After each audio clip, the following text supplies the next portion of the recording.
penafsiran dengan metode tematik. Yang pertama itu dengan mengumpulkan ayat-ayat yang stema. Lalu penulisannya dengan diurutkan yang pertama kali turun. Jadi pengurutannya sesuai tartibun nuzul.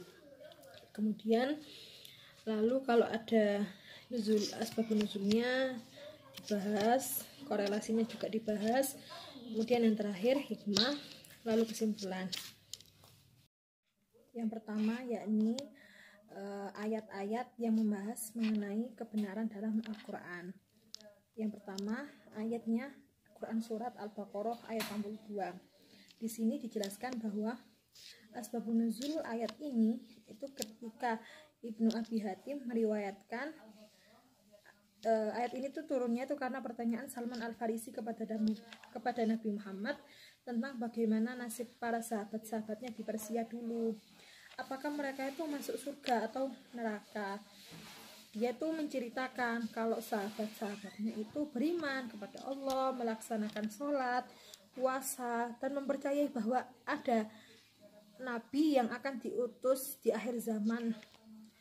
Kemudian setelah Salman memuji amalan para sahabatnya tadi, Nabi Muhammad itu mengatakan kalau mereka para sahabatnya itu akan masuk neraka.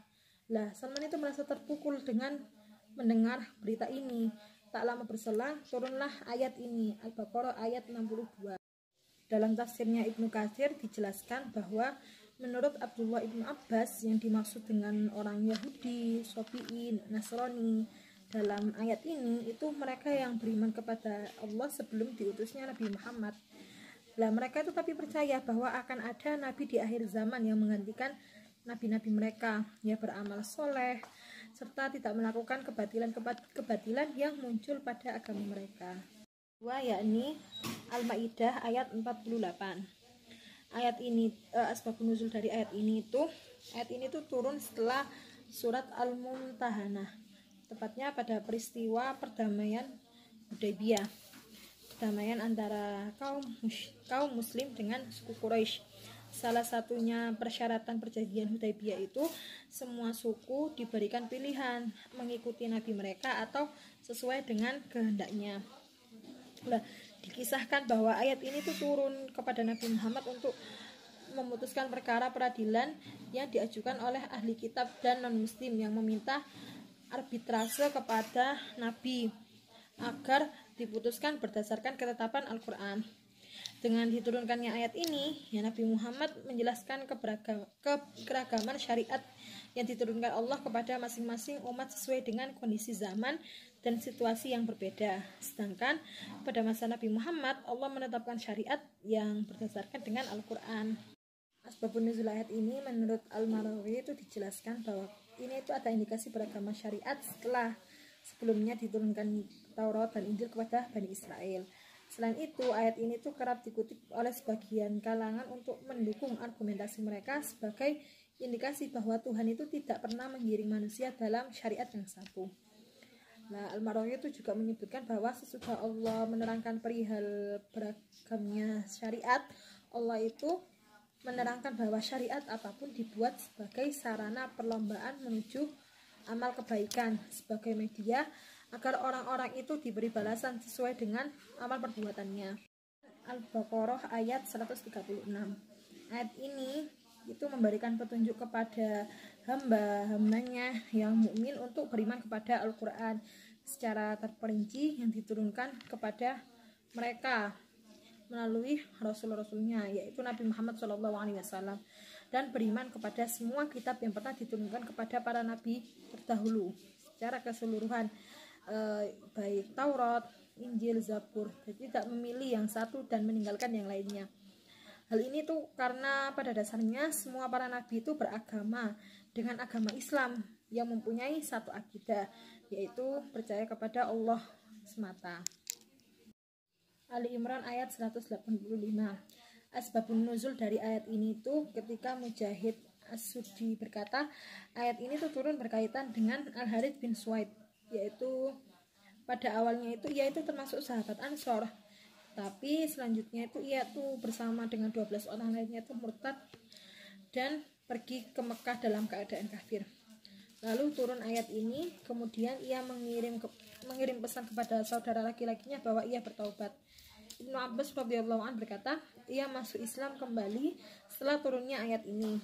Menurut tafsir Ibnu Katsir, barang siapa mencari agama selain agama Islam, maka sekali-kali tidaklah akan diterima agama itu darinya, yakni barang siapa yang menempuh suatu jalan selain jalan yang telah disyariatkan oleh Allah, maka jalan itu tidak akan diterima darinya. Hikmah dari tema ini yang pertama dari Al-Baqarah ayat 62, setiap manusia, setiap perbuatan yang dilakukan atas dasar taat kepada Allah akan mendapat ganjaran dari perbuatan tersebut. Syarat mendapatkan balasan terbaik dalam ayat ini tuh beriman kepada Allah dan hari akhir. Kemudian Al-Maidah ayat 48, Allah menjadikan umat manusia itu beragam untuk menguji mereka dan memberi kesempatan untuk berlomba-lomba dalam kebajikan. Lalu Al-Baqarah 136, wajib diimani bahwa semua kitab-kitab suci yang diturunkan kepada para rasul itu benar-benar turun dari sisi Allah. Yang terakhir Ali Imran ayat 85, Allah menjadikan agama sebagai sumber hukum dan sebagai jalan keselamatan serta kebahagiaan di hari akhir. Oleh karena itu, barang siapa yang menempuh jalan selain jalan yang telah digariskan oleh Allah, maka ia memperoleh kerugian. Kemudian mengenai daulah Islam dalam Al-Quran. Yang pertama, Quran surat Saba ayat 15. Dalam tafsir Ibnu Katsir dijelaskan bahwa Saba merupakan nama raja di negeri Yaman dan juga nama penduduknya, dan Tababi'ah berasal dari keturunan mereka. Balqis termasuk salah seorang dari raja-raja negara Yaman, jadi Ratu Balqis. Dahulu kala mereka itu hidup berlimpah dengan kenikmatan dan kesenangan di negeri mereka. Kehidupan mereka itu sangat menyenangkan, rezekinya berlimpah, begitu pula tanaman-tanamannya, buah-buahannya. Lalu Allah Subhanahu wa taala mengutus mereka rasul yang memerintahkan mereka agar memakan rezeki Allah dan bersyukur dengan cara mengesahkan dan menyembah Allah. Tapi mereka itu berpaling dari apa yang telah diperintahkan oleh rasul mereka. Kemudian datanglah azab, yakni dengan didatangkan banjir bandang yang memporak-porandakan seluruh negeri.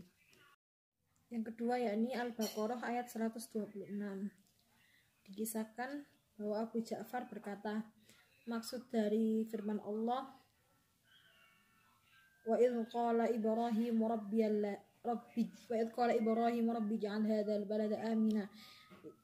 Tatkala Nabi Ibrahim alaihissalam berucap rasa aman dari kezaliman penguasaan dan lainnya dari siksa dan hukum Allah, sebagaimana yang terjadi pada sebagian umat di negeri-negeri lain seperti kelaparan, cerai, kemudian datang bencana-bencana lainnya yang merupakan bentuk kutukan Allah yang menimpa sebagian negeri-negeri tersebut. Nah, secara tersurat itu nggak dijelaskan tentang model negara di ayat ini, tapi secara tersirat itu keinginan Nabi Ibrahim yang begitu kuat untuk menjadikan negara Mekah itu negara yang sejahtera. Yang terakhir yakni Al-Ahzab ayat 36. Di sini diceritakan bahwa Abdurrahman ibnu Zaid ibnu Aslam mengatakan bahwa ayat ini tuh diturunkan berkenaan dengan Ummi Kulsum binti Uqbah ibnu Abu Mu'id radhiyallahu anhu, yaitu wanita yang mula-mula berhijrah sesudah perjanjian Hudaybiyah. Lalu ia menyerahkan dirinya kepada Nabi Muhammad. Lantas Nabi Muhammad itu bersabda, aku terima penyerahan dirinya. Lalu sama Nabi itu dikawinkan dengan seorang yang bernama Zaid ibnu Harisah. Maka Zainab dan saudara lelakinya itu marah seraya berkata, sesungguhnya kami menghendaki diri Rasulullah SAW, tetapi ternyata beliau mengawinkan kami dengan bekas budaknya. Lalu turun ayat ini. Hikmah dari 3 ayat tadi yang sudah disebutkan, yaitu sepakat bahwa tidak ada bentuk daulah tertentu yang disebutkan dalam Al-Quran, sehingga manusia itu dituntut untuk patuh dan menjalankan hukum-hukum yang telah ditetapkan oleh Allah Subhanahu wa taala dan Rasulnya. Kemudian untuk mengenai bentuk daulah Islamnya sendiri itu dikembalikan kepada ijtihad yang mengacu pada nilai-nilai maslahat. Kali ini saya akan membahas mengenai toleransi dan batasannya terhadap agama lain. Yang pertama, Al-Kafirun ayat 1-7, kemudian Al-An'am 108, Al-Hajj 40, Al-Mumtahanah 89, Al-Maidah 57, At-Taubah 12. Yang pertama yakni Al-Kafirun ayat 1-7. Asbabun nuzulnya itu diriwayatkan Ibnu Abi Hatim dari Sa'id bin Mina. Dia berkata, Walid bin Mughirah Al-Aswad bin Muthalib menemui Rasulullah dan berkata, wahai Muhammad, mari sembahlah Tuhan yang kami sembah dan kami akan menyembah Tuhan yang kamu sembah. Kami dan kamu saling bersama-sama dalam urusan kita.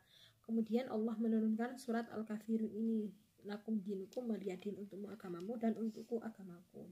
Yang kedua yakni Al-An'am ayat 108.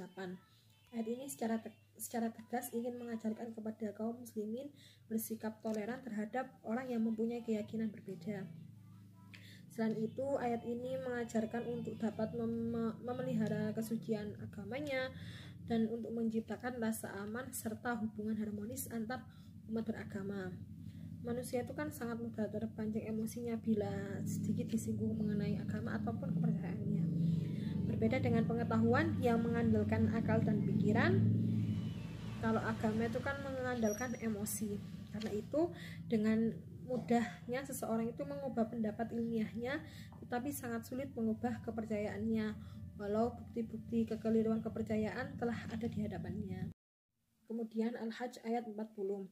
Imam Al-Qurtubi mengatakan bahwasannya sebelum terjadi Bai'ah Aqabah, Nabi itu tidak diberi izin untuk berperang dan menumpahkan darah manusia. Selama 10 tahun lamanya, Nabi itu diperintah bersabar, memberi maaf, berdoa kepada Allah atas perlakuan yang didapatkan dari orang-orang musyrik itu kepada beliau, demi menegakkan dalil dan bukti-bukti Allah kepada mereka. Namun mereka tetap saja melakukan kezaliman, tidak mengindahkan bukti-bukti nyata terhadap nabi-nabi mereka, para sahabat dari tanah kelahirannya, dan melakukan penyiksaan terhadap sebagian dari sahabat. Maka oleh karena itu Allah memberi izin untuk berperang dan membela diri dari orang-orang yang menzalimi beliau dan umatnya. Kemudian Al-Maidah ayat 57. Menurut At-Tabari dalam tafsirnya adalah orang-orang Yahudi dan Nasrani. Sedangkan yang dimaksud kata kufar atau orang-orang kafir adalah orang musyrik yang menyembah berhala-berhala. Maksud dari kata ad-din dalam ayat ini adalah sesuatu yang dimiliki seseorang berupa akidah, keyakinan, perbuatan yang tumbuh dari keyakinan tersebut. Sedangkan makna aulia itu jamak dari wali.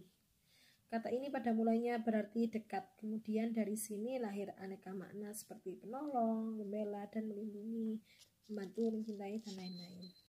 Kemudian Al-Mumtahanah ayat 8 dan 9. Asbabun nuzul dari ayat ini itu Imam Ahmad Al-Bukhari dan Imam Muslim meriwayatkan hadis dari Asma binti Abi Bakar radhiyallahu an.